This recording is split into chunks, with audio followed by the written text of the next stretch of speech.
Life Unrehearsed, brought to you by Lianas Senior Transition Support, specialists in downsizing and seniors residences. And good afternoon. Welcome to Life Unrehearsed. My name is Matt Delvecchio, specializing in life transitions, downsizing in the senior living industry. And I'm Corrie Matt, a clinical social worker and psychotherapist specializing in grief and loss. Coming right up on the first half of today's show, you're going to hear a heartwarming story of how a young boy survived cancer at 2 years old and how his family continues to make a difference in pediatric oncology. And that's going to be coming up next. Corrie, I was on the roads yesterday evening specifically, and I could tell exactly who had their tires changed and who did not. It was a little free-for-all for a few drivers. Did you get your tires changed? I did. Actually about a week ago, so I was not quite up there prepared with the program, but definitely it's beginning to look a lot like Christmas. Yeah, here they are bumping it up till December 1st, and we're still not there, and they are needed. So get those tires changed before the 1st. What do we have coming up in the second half, Corrie? Well, I have a question for our listeners. Are you planning on aging well? I would like to think most of you would say yes to that. Well, we're going to put that answer to the test with author and caregiving specialist Stephanie Erickson. She's going to share a plethora of information about caregiving and the work that she does, and that's all coming up after the 3:30 news. Yeah, really happy we're getting Stephanie on the show, and she has a wealth of information, is right. Lots of experience in the caregiving world. And now, let's start with our first guest. Angie Schizas is a mom, but she's a warrior mom to a warrior child in remission. After her son Brandon recovered from cancer, she started a fund with the Montreal Children's Hospital Foundation called Brandon's Buddies. This is a fund that raises money for pediatric oncology, that department, and she writes also a weekly blog for The Suburban about local nonprofits. She's here to tell us about her family's journey through this harrowing experience. Welcome to Life Unrehearsed, Angie. Hi, thank you so much for having me. I'm so excited. You could hear the energy, and I love it. That's what attracted me when you and I spoke off air. Can you tell us about, on a much more serious note, about how you first learned about your son's illness? Yeah, so last February, my son was experiencing what appeared to us as being like a bowel obstruction or just something. He looked like he was constipated. So we decided, his pediatrician ordered an ultrasound at the Children's Hospital, and we really didn't think about it. About a month or two passed, and we went to the hospital. I was actually going with my mother-in-law, and we were going to have plans for lunch. And the technician started asking us a lot of questions when they were checking my son's abdomen, his area. And after a while, after the third person came in, they're like, okay, we have to bring you to the 7th floor, which they didn't name oncology. They didn't tell us anything. They just told us we have to bring you to the 7th floor, and somebody is going to look at his lymph nodes. So I'm like, oh, this is weird. You know, the lymph nodes, they asked us if he had any illnesses lately or if he was very sick, had a fever, and we're like, no, nothing. It was just very odd question. So when we got to the 7th floor, my mother-in-law and I were just looking at the door, and it said oncology, hematology, oncology. Right there, I nearly passed out. I looked at her, and I'm like, what? Are we just going here for a blood test? Like, I was really trying to find another reason that we're in this ward. So finally we did meet with an oncologist, and they said that it's potentially his lymph nodes that are swollen, and it looks like it could be lymphoma, which it didn't end up being lymphoma, but that's how we got to oncology. And it was really a fluke that they found it. Angie, I can't imagine what your family is going through. And first of all, how old is Brandon at this time now when you're going through this? So at that point, he was about 4 months shy of his 3rd birthday. So it's 2.5, 2 3/4. Yeah. Just a little guy. Yeah. So here you are, and amazing. You know, you're on the oncology floor, and there's the red flag. So what happened next in terms of getting appointments and treatments? What was the next steps? So they moved very fast, as you can imagine. They moved incredibly fast. Within a week, we already had 3 scans. So he had a CT and an MRI, as well as something called an MIBG scan. And he also had surgery to see what it was, to biopsy the tumor. And during that surgery, they told us that in the event that they think it's cancer, then they're going to install a port underneath his skin in his chest area so that any chemotherapy that has to be administered can be done through there so they don't have to constantly give him an IV on his arm. And they also took bone marrow to see if the cancer had spread. Okay, you're listening to Life Unrehearsed. I'm Corrie Sirota with my co-host Matt Del Vecchio, and we are listening to a very heart-wrenching story, which has a nice ending, as you're going to hear, by Angie Schizas. She's the mother of 4-year-old Brandon, who is a cancer survivor. So here you are, starting these treatments. I suspect you have a lot of support. How did your family's day-to-day schedule change as you were going through this experience? Well, the day before this all happened, my husband and I were out for lunch. It was the first time, and I don't know when, we were both off that day, and we were having a nice lunch. And, you know, I look back on it now and thinking, well, that was the last time we had a nice lunch without having to think of anything else. You know, so you can imagine that the day that they found, you know, they didn't know at the time that it was a tumor, but they found out afterwards during the surgery that it was a tumor. We didn't, like every single morning we would be at the hospital. So every day it was either tests, it was a scan, it was chemotherapy, it was more tests, it was needles. So the first 6 months were very intense. We got to know the route to the hospital, the best parking spots, the fastest way to oncology extremely quickly. And, you know, life at home, it was giving him a lot of medicine, a lot of schedules. Like we had a whole spreadsheet of the times that we'd have to give him medication. And a lot of the medication was also administered through his thighs. We would have to give him needles at the house. And you can imagine that during COVID, with my little guy, we needed a third person to come in. So we had to choose one person that we trusted was not breaking any rules, could not give my son COVID, could not give him a cold, you know? So they would come in, they would help us hold him down, and it was pretty traumatic for everybody involved. No, must have been. And you know, here you are going through this. This is obviously a first, and there's a lot of unknowns. I'm sure you're anxious and nervous. At the time, what kind of support did you feel you needed? Yeah, so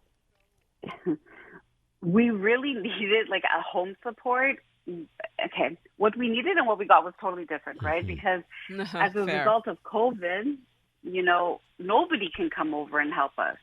You know, we did actually follow the rules, and we didn't have people coming to the house except for that one person, my husband's sister, that was coming and helping us with the needles. But other than that, we couldn't have people coming in giving us food. We couldn't have people coming in, maybe, I don't know, watching him while we slept, because the hours at the hospital were excruciating. So had it not been COVID, I would have said, you know what, we got people coming in, helping us at the hospital, taking shifts, but that wasn't the case. It was my husband and I. Nobody else was allowed to be there. Now you can only have one parent there, you know, so when you need that two person, you know, and he was 2.5. So for him, like now we go to the hospital, I can leave him in the bed when he does whatever, if we have tests, blood tests, whatever, and then I can go to the pharmacy to get something, you know, or go here, go there. But before, he was petrified. Trying to go to the kitchen to warm up his lunch, I couldn't do that. Trying to walk out to get his drugs for the day, I couldn't do that. You couldn't move away from him because he's stuck with needles. He has to sit in his bed. He has to like not pull at the needles, right? So that's the kind of support we really needed, and it was very hard. I mean, the nurses and the doctors, they did a wonderful job being there with us and helping us, and they're like, Mommy, do you have to go get something? I'm like, I do. I haven't eaten in 3 days, you know. They're like, okay, Mommy, you go. We stay with you. You know, we got you. Right. So we all became very close and very tight-knit as a result of not having the extra support allowed because of COVID. So it added an extra layer.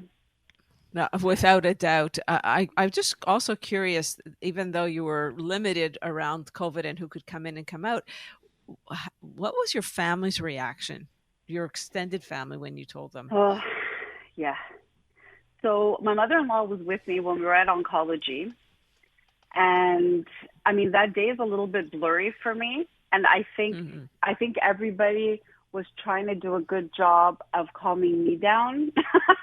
Because I laugh, but it's out of nerves, right? Like Sure, absolutely. The more I think about it, every time I talk about it or think about it, it brings back so many horrible memories, and it's my way of coping. But they were very supportive. Everybody was in a lot of shock, a lot of, are you sure? Could it be something else? They didn't say cancer because they didn't say cancer. They were very good, the doctors, by just saying there's a tumor or there's this or there's that.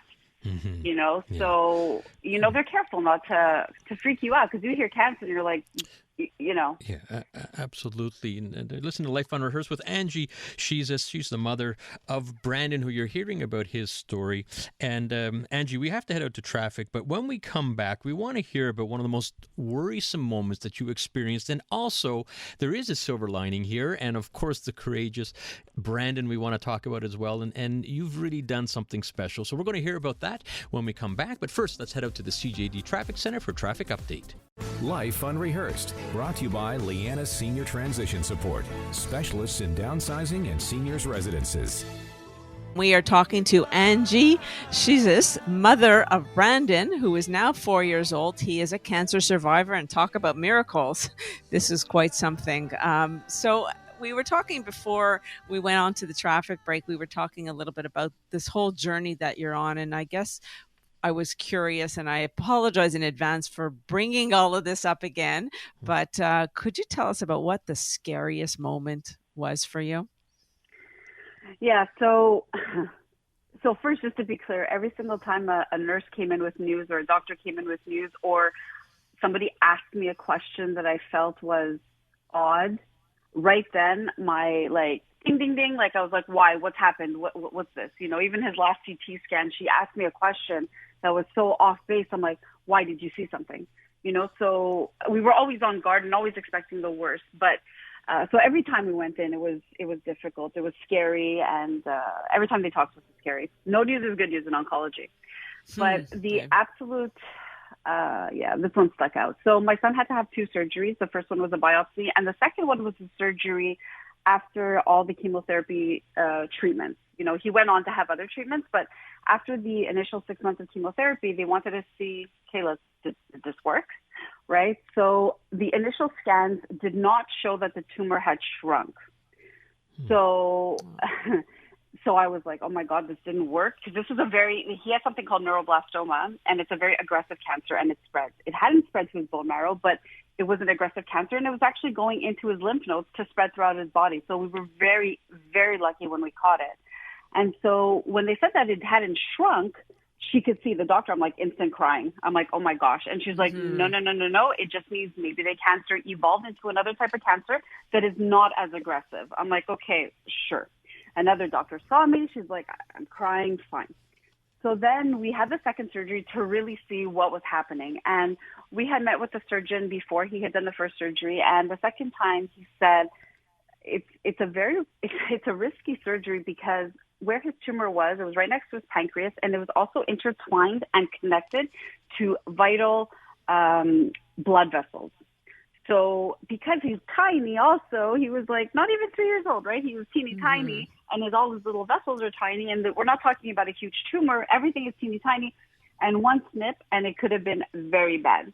So leading up to the surgery, we weren't sleeping, whatnot, but the morning of the surgery, I remember it like it was yesterday. Like we were sitting down in the pre-operation setup that they have, and they're talking to us, and they're like, "Okay, we're going to bring him out." And I swear, I thought that was the last time I was going to see my son. Like I gave him, I gave him the biggest hug, the biggest kiss, and I was hysterical. Like my husband and I were not well, and it's COVID.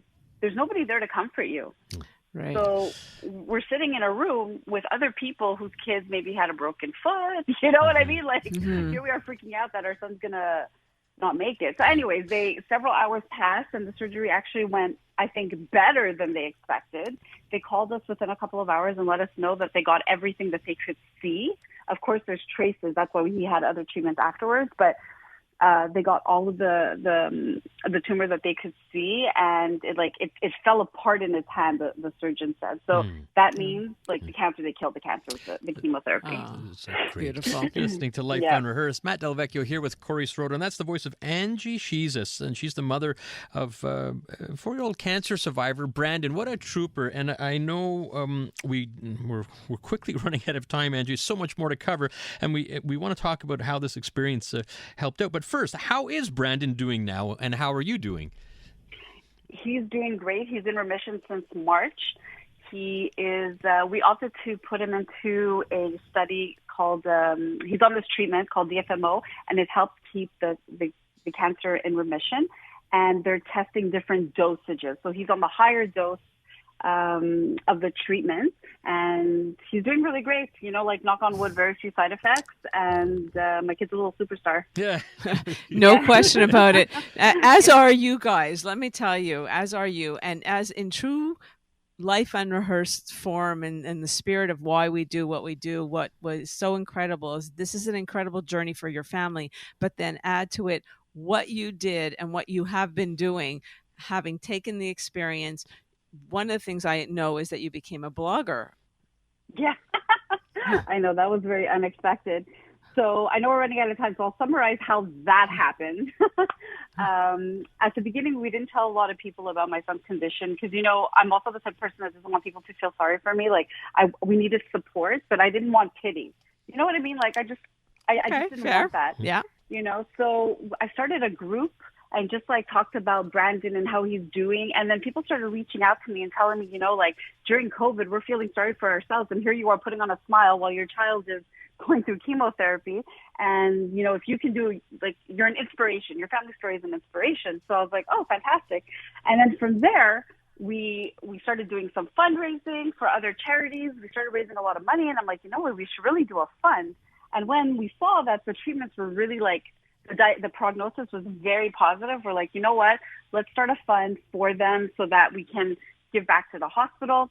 And so we started something called Brandon's Buddies. And then the Suburban heard about us, so they wrote an article about us.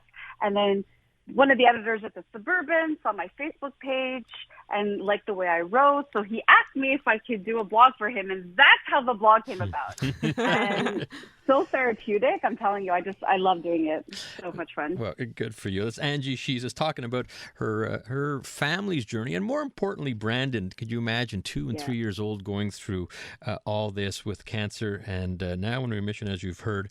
There are people listening. I'm listening to you, Angie. And, this show is called Life Unrehearsed, and talk about a life unrehearsed that you've lived. Many people are going through unplanned events, perhaps not even as drastic as yours. So what type of advice would you give to others that might be experiencing some challenges? Well, if you have a sick child or if you yourself are sick, Google is not your friend, okay? I stay away from Google because sometimes people will call me like, did you read this? I'm like, nope, I'm not reading that. Also, it's very easy for us right now because during the pandemic, everybody wants to keep up with the news and whatnot, but the news is not going to help you feel better. It's not going to help you. I stuck away from the news. I read what was going on in the world. Obviously, it's COVID, what a time to have this happen to my son. But at the same time, I didn't let that negativity in. I tried to keep more of a quiet time for myself, watch less news. You don't need that extra stress going on. But you just have to make sure that you give yourself grace, so you don't want to listen to the news. You don't want to cook. You don't want to do laundry. You know what? You're going through trauma, and that's okay. So my laundry was never done. I mean, it's still not done. It is what it is, So let me tell you. No, go ahead. Go on, sorry. I was just to say, your priorities changed tremendously, right? Drastically. Exactly. And that's why, maybe when I started, I'm like, oh my gosh, I'm so excited to be here. I know we're talking about my son's cancer, but at the same time, my son has given me such a different perspective on life that I don't take things too seriously now. Nothing really gets me upset anymore because we've battled something so horrific that you really put your priorities in place. And if I can help somebody else go through this, and I'm not I don't talk to people that are negative. I don't talk to people that are going to bring me down or make me feel bad or whatnot. And that's what you got to do. You got to have a positive circle around you and just allow that to shine. Absolutely. Well, I want to thank you so much. That's Angie Schizas, the mother of Brandon. He's now 4 years old and he is a cancer survivor. Thank you so much for sharing your story with us on Life Unrehearsed. Thank you for having me. Thank you, Angie. And you could check out at the Montreal Children's Hospital Foundation, Brandon's Buddies, if it's something they've created, and a wonderful foundation, wonderful cause. All right, Corrie, what do we have coming up on the second half of Life Unrehearsed? On the second half of Life Unrehearsed, are you planning to age well? Well, we're going to put that thought to the test with author and caregiving specialist Stephanie Erickson. That's coming up after the 3:30 CTV News update.